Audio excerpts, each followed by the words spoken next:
సకల పూజల్లో పసుపు గణపతిని చేసే ప్రయోజనం. పురాణ కథనం. త్రిపురాసులనే రాక్షసులు నగరాలను నిర్మించుకుని లోకాలను పీడించేవారు. వాళ్ళ సంహారార్థం ఆ నగరాలను కదరిపోకుండా పట్టుకోమని ఈశ్వరుడు నందీశ్వరునికి చెప్పాడు.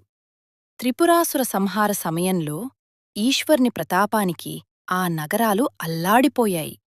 ఆ సమయంలో నందీ కొమ్ము ఒకటి విరిగిపోయింది. నందీశ్వరుడు బాధపడుతుంటే వినాయకుడు వచ్చి నందీ కొమ్ము తెచ్చి ఇచ్చాడు.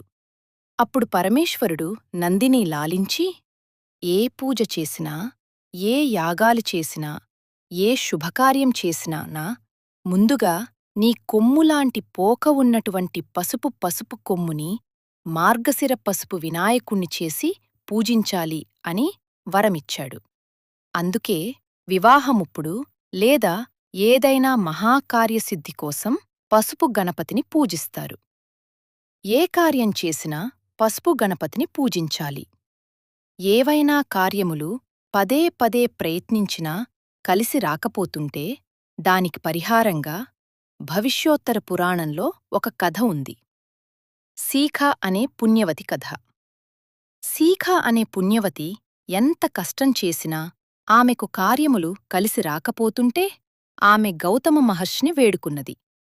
ఆయన చెప్పిన విధంగా 8 శనివారాలు ఇష్టదైవమైన విష్ణు ఆలయంలో మిరియాలతో చేసిన పొంగలిని సమర్పించి 10 ప్రసాదంగా పంచి కార్యసిద్ధి పొందింది.